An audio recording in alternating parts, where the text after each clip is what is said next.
everyone, welcome back. Midnight Mirage here, and today we'll be doing Dragonsheep Hybrid Challenge again, part 3.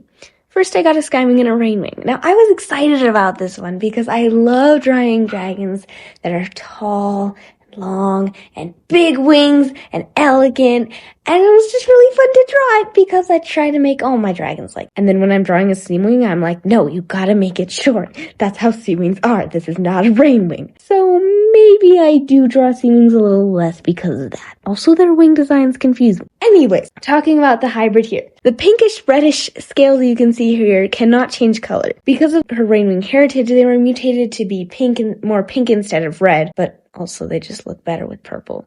On the internet, it will say that dark purple means determination. This is a determined young dragon. Like a Rainwing, she's pretty chill. She always tries her best to act kind to every single dragon that she meets. Of course, she doesn't always succeed, but she tries. And none of us are perfect, let's be honest. She's very caring to both dragons and animals. She's a good dragon. But if you mess with her or her friends, she'll show you why she's part Skywing. I decided to make her name Hummingbird because Rainwings name their dragonets after creatures in the forest. Next, I got a Sandwing Leafwing hybrid, and I have no idea where the footage of me doing the number generator thing went, so you're just gonna have to trust me. I wouldn't really choose a Leafwing Sandwing, but whatever. I usually draw happier dragons, but this time I decided to do a more realistic one. This is Ocotillo, and she is very sad. She's sad because she has been bullied at school for how she looks. Her colors clash, and she could have got a really useful tail, but instead she got the useless one, and the bullies have been going nonstop. But she doesn't know what to do. She doesn't want to hurt anyone, but she doesn't want to get hurt either. She has no friends yet because no one wants to get involved with the bullies. Students have been bullied by those same dragons before, and they do not want to relive it. Because of this, Ocotillo has no help. She's debated trying to get the professors to help, but she's terrified that it'll backfire horribly.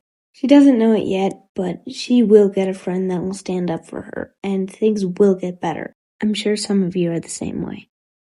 On that note, next I got a Nightwing Leafwing. This dragon is used to not fitting in, but she doesn't really care. She recognizes that those dragons are jerks, and she doesn't really sympathize with them. I knew while drawing her that I would probably favor more towards Nightwing since I am a lot better at drawing Nightwings than Leafwings, but I think she ended up being mainly Leafwing. I don't know why. Some of you may have figured out, this is the dragon that will become Ocotillo's best friend.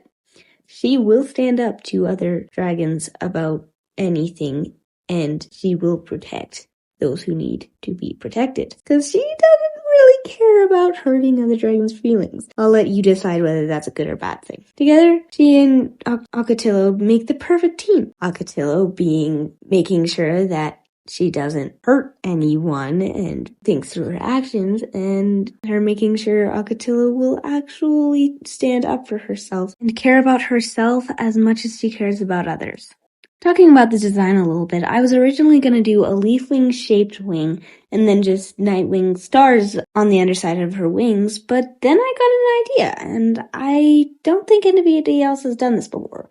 Though I don't really know, I haven't put a lot of effort into finding out. I put the Nightwing stars in the order of the Leafwing design, and I think it turned out so cool. I love it so much. This may be why this drawing took me a little while longer than it usually would, but that's alright. It looks really cool. And that's what matters, not how much time you take on it. A wise friend once told me, don't care to compare. Using it to improve yourself is great, but using it to hold you back is not. The fact that you're always improving is what matters, not how much you're improving. Anyways, I decided to name her Moonflower because Moonflower is a nocturnal plant. Since Leafwings name their dragonets after plants, I thought it was a good fit. But because we already have a character nicknamed Moon, her nickname is Flower. Unlike Moon though, she usually just goes by Moonflower instead of just Flower. Her closest friends get to call her Flower. That is a privilege. Don't forget to write your own backstories for these characters in the comments below. Here are all the designs again. Thank you so much for watching, and I'll see you next week. The pinkish reddish scales you can hear... the pinkish reddish...